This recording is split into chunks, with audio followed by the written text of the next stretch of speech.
Well, James, you're on a nice little run at the moment as a team. You must feel like you've kind of turned the corner from the early start of the season now. Yeah, obviously our performances have been raised and results have obviously been affected in a positive way. So we hope we've turned the corner. Obviously every game's different and a lot more difficult this year than we found it in recent years. So we've got to stay at it. Our performance against Peterborough was great, probably the best performance I've seen in my time here.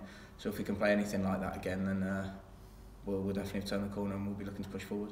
Because I guess inside and out, everyone knows that you are capable of such performances, but it's just been producing them. Now you have, what will that do for confidence? Oh, it's massive. 3 points makes a massive difference. If you can grab 6 in a week, then it's 5 places up the table. So if we can just keep picking up the 3 points at every possible opportunity, minimum 1, then we should be okay by the end of the season. I'm not saying you ever underestimated your ability as a team, but how much faith and confidence can you take out of that Peterborough performance? Oh, it's massive. As players, we know where we think we can play, to what level. I think Peterborough was a good test, and everyone came through with flying colours and showed near enough everyone can play that level. So we'll take confidence from that, but it's a completely different test this weekend. We're back to the league, and it's about getting the 3 points now. Given how you started the season, are you surprised that gap up to top spot is still only 9 points? No, not at all.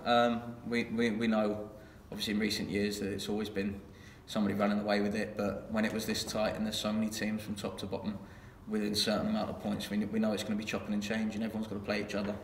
So no one's really had an opportunity to fly ahead. We'll still have to play all the teams at the top, and we'll try and take points off them and just close that gap and see where it takes us. Going back to Peterborough, what was it like for you personally to play against Football League players? Oh, it was great. Obviously, I've got belief in myself where I think I can play as a player and to what level, and it's nice to test yourself. I think I've always had a good record against league clubs. I've always seemed to play okay. So it's nice to show people what you can do, and I think Jeff, Norbs, Maka, I could go through the whole team. Each one of them proved that they could probably comfortably play League One level. And I think as players, it might not have happened yet or has happened in the past. And it's just one of those that if someone takes one of the players, then they'll step in and do fine. The reward for victory on Wednesday is a away to have against Bury or Woking. What were your thoughts on that initially? I was happy with it. Obviously, we don't mind who we play. We're a big club. We've got good players, and it'd be nice to get a cup run. So if we can go through Peterborough, who are near enough top of League One, then no one else should really scare us in the draw. So if we do pull Woking, we'll be happy, and if we pull Bury, we'll be just as happy. And there's a lot of games still to go, obviously, in the season. Do you think the experience of last season and getting so nearly there, can that stand you in good stead, going into the final straight? Yeah, of course. Well, obviously, since I've been here, the results we've picked up after January in both years have been phenomenal. We've taken near enough every point available. So if we're in and around it by Christmas and can cut that gap down a little bit, and if not be at the top of it, then we know within ourselves and what Tranmere do after January, and that's kick on and win games. So if people are ahead of us, we'll have to play them, and we'll be looking to take points off them. And the squad's turned the corner now in terms of results and to a lesser degree performances, because I guess the performances were always there.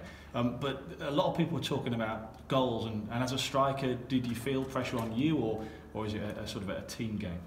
No, goals have got to come from everywhere. Obviously, as a striker, you looked upon at how many goals you've scored and pride yourself on scoring goals. And maybe towards the right at the start of the season, we weren't creating. That got solved, and then they weren't getting put away. And now I think we found the right blend of how to play, and the chances we're getting suit our strikers. And you can see that within the last few games that people are putting away. There's Cookie scoring headers, I'm scoring tap-ins, and Norbs are scoring goals, and people like that, they're getting the chances that they're best at. And I think we've found the right blend of when to play, when not to play, and how to be a successful team. How much are you enjoying playing in a team now that has the likes of Dylan Motley-Henry with his pace creating chances? Lionel Cole's come in and seems to be a really good acquisition as well.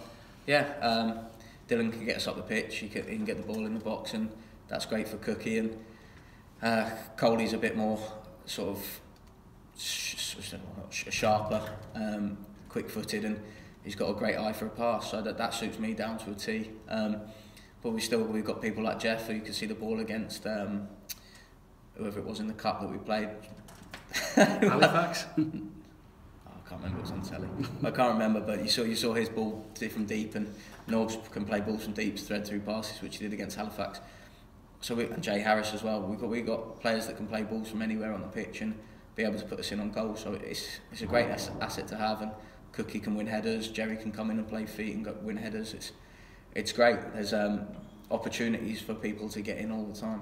You talk about Dylan in particular being able to drag you up the field 30 yards and do it quickly. Is that one of the main differences between now and maybe 6 weeks ago, that you have got someone else who can quickly get up alongside you? Yeah, I think obviously it's a massive benefit for us, because a lot of the time if we were in behind, with no disrespect, there weren't a lot of people that could keep up. It allows me to stay in the box, and Dylan can get high. You saw his goal against Halifax.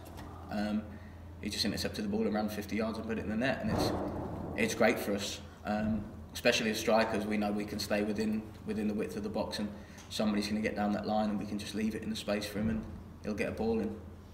It must fill you as players with a lot of confidence, knowing that the gaffer can bring in players like Cole and Motley Henry. Yeah, well, it's a massive club. I don't think there's many footballers that wouldn't want to play for Tranmere Rovers, and Coley's a massive acquisition for us. He obviously comes from Premier League pedigree, and you can see it in training. He doesn't really give the ball away, and if he does, everyone gets on him because they're so surprised. Tell him it's not like him, and I think when he starts playing from the start of games, the fans will see how good he really is. And one last one, is the gash okay? It's all right. It's healed well. Tried to hit a ball in training and it really hurt, but no, it's okay. It's a quick healer, and obviously the physio and the doc's done a great job, and just got to get some bio oil in now, make it disappear.